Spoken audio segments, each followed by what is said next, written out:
Victor Cax, as we are going to be your casters for today for the Brawlhalla tournament itself. And I hope you guys had a little bit of fun here as well. We got a little bit of taste on the previous Brawlhalla action, and we are looking forward to see who comes up on top right at the end of today, because we have more games for you guys. Victor, what are we looking at? Yeah, so again, just first off, apologies for a slight technical issue in that last match there. We had a bit of a desync, I think, during the middle of spectating, so fortunately we weren't able to see the full conclusion of that matchup there. But I am going to be able to report, though, that Kerbai has actually won that round 2-0 against Nasty Gamers. Congratulations to him. He's going to be moving on to the semifinals to face off against JOTEENZ, who has also walked over his match in the quarterfinals, though, because it seems like Keita Poo Poo has been DQ'd, so JOTEENZ naturally will walk over to the semifinals. So that's already our first couple of semifinalists in this tournament right now. In the meantime, though, on the other end of the spectrum, Pocket Enderman has also walked over his match against XIV. XIV didn't make it this tournament, so Pocket Enderman moves on to the semifinals. And next, Shardingus versus Cha is still ongoing right now. We still do not know who is going to be winning that out. I can tell you, though, that Far is so far 1 point ahead, so Shardingus still has something to play for right now. Let's hope for the best now for those two. We are down towards our final 4 teams, right? Like, we did watch Far and Shardingus from the get-go, from the start of the fight. So Far did a fantastic round for making it towards the semifinals, and I think now we have pretty much concluded our top 4, right? That's gonna be JOTEENZ, Kerbai, Pocket Enderman, as well as Far, and one of these players will be the only unlucky player. And what I mean by that is that one of the players is going to be walking away with absolutely nothing, whereas the rest is going to be guaranteed something. So 3 out of these 4 players will be walking away with 1 part piece of the prize that is offered by a Cool Master itself. So who's it going to be? I don't exactly know, because whoever it is that is going to be going down to the 3rd place placement, that's going to be they are going to be fighting for that mouse that you're talking about, which is going to be the mouse the MM720 glossy black mouse, sponsored by Cooler Monster. So without further ado, we're going to be jumping straight into the game very shortly, and that's going to be JOTEENZ going up against Kerbai. We did catch a little bit glimpse of Kerbai. We didn't see exactly JOTEENZ yet, and I really feel bad for Jadboy, because he didn't want to play because of the fact that he's going to be facing off with Keita Poo Poo, and Keita Poo Poo got the no-show. He didn't show up. I was hoping to see the top of the player board, you know, what's it going to be looking like. But without further ado, we're going to be jumping straight into the game right now. This is going to be JOTEENZ going up against Kerbai, and Kerbai is going to be going for the Yumiko, and JOTEENZ going for the Sidra instead. So we are going to be seeing the cannons coming, and the cannons as well as the short blink plate here. So I don't know, I feel like Yumiko has a pretty decent chance in this matchup, but I might be wrong. Without further ado, let's get into action. This is going to be a best of 3 series coming from both sides. Yep, Joel already has picked up a sword, and Kerr is still unarmed at this point, has already picked up the bow now, so at least he's going to be able to use that range like he did against Nasty Gamers early on, but John is not giving him any space at all. In fact, it's not giving him much space at all, giving him a nice couple of hits there, putting Kerr now into the yellow zone. So a bit behind now.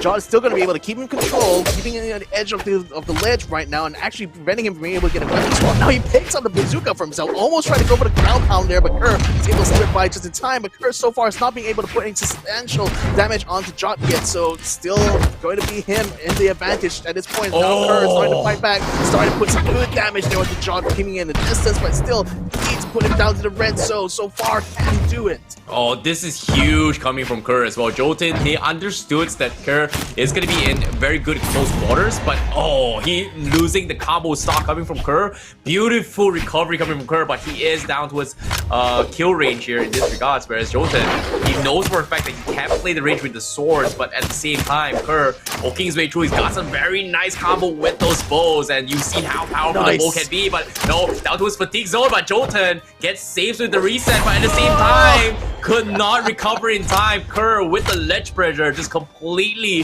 dumpstering him. And now down towards the final stock. Kerr, can he get a clean 3-0 in this first round? it's going to be quite hard. He's already in the red zone, so one good hit there from Jock can send him to the edge very quickly. But I have to say, those light attacks there in a row was very powerful there from Kerbai, and it certainly kept that little legend troll under very good. Very good pressure, and it's really dodging all those shots right now. JOTEENZ not able to nail down Kerr right at this point, and Kerr is just playing him like as if he was playing with his food right now, because JOTEENZ has nothing he could do to kind of counteract this. Oh my goodness, the ledge guard comes in, Kerr. Oh, JOTEENZ might be a little bit mistake. Gets punished for that! With the light attack. Oh my goodness, 3-0 clean sweep. No stocks lost.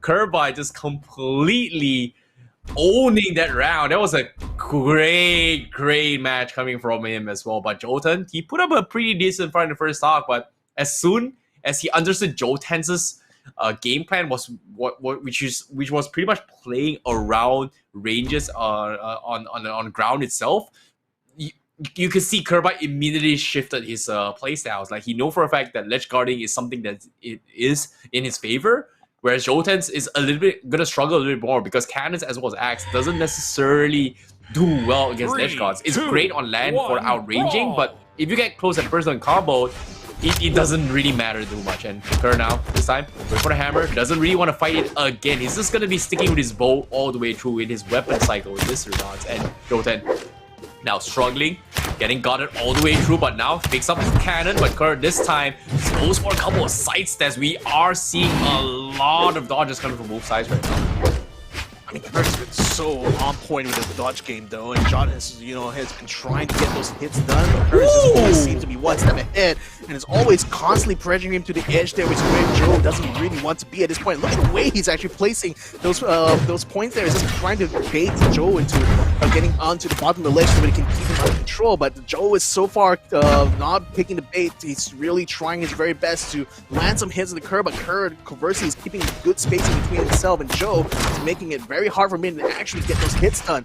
Now Kerr, meantime though, getting him already down to the red zone. Joe, he loses his stock there with a nice toss there from Kerr. Nicely done from Kerr as well, using the weapon as well. His down stick traps has been really on point. JOTEENZ is struggling to actually make that beat as well. Like, Kerr needs to place it really well, and he knows for a fact that he's just a little bit better when it comes to placement. JOTEENZ, see the angle, but gets a very nice wide swing mid-air, pretty much out of range where there's no way Kerr could dodge that way through.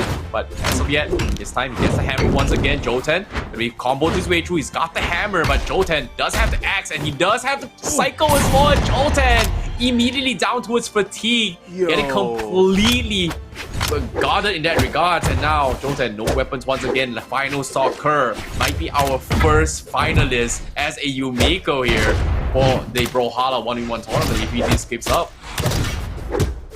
I gotta say, the rhythm, the timing coming up from Kerbai is just absolutely sublime to see here. I mean, again, when you're stacked up in those kind of mid-air battles, you just basically want to be able to maintain a good rhythm, and Kerr is just nailing it shot after shot, perfect hit every single time, and Joe is just forced to try to do some catch-up here, no less due to the fact that he's one stop down. Joe almost getting lost in the game with a big hit. That's gonna give him a lot of distance. Now another hit there to finish the game there. Kerr ends the round with 2 stocks still to his name. Completely outplays. No recovery coming from JOTEENZ. Kerr completely warmed up, and that is gonna be your first finalist coming into the grand finals. Congratulations to Kerr for now, as Kerbai gonna be potentially walking away with the first or second place as of yet. But JOTEENZ, he will continue his journey down towards the bronze match placements, which we will see where who is going to be playing him for third place. Is either going to be between Pocket Enderman as well as Far. But so far, my prediction so far, Far has pretty much impressed me a lot. Maybe just because I haven't seen Pocket Enderman yet, but so far, I already want to see how Far goes up against Kerbai in the grand finals. But I might be proven wrong. Pocket Endermans might put up a pretty decent fight for now here, Victor.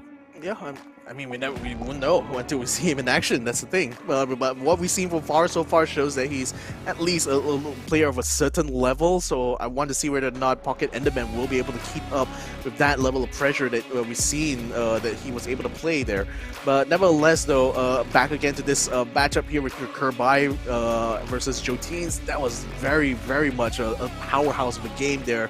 that Kerbai was able to pull off. I mean, again, it seemed like as long as he had his bow on, as long as he's able to keep good spacing, it seems like he will just basically chip you down until you run out of like, proverbially run out of gas, essentially.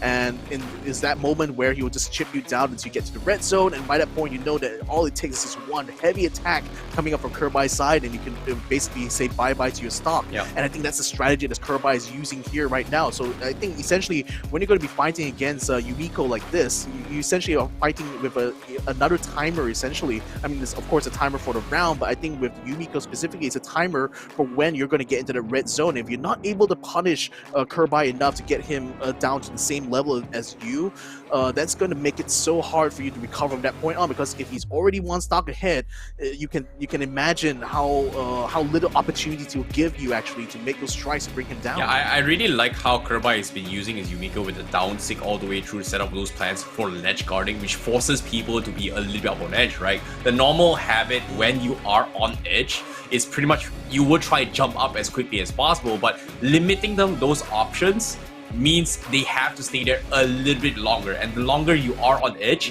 there are more potential mistakes that you will be using, and it's either going to be with recoveries, it's going to be burning out with the escape mechanisms, it's going to be burning out with jumps as well, and in that sense, putting that pressure just forced JOTEENZ in a situation where he needed to use like a lot of recoveries, I would say preemptively, just to try and survive as quickly, and because of that,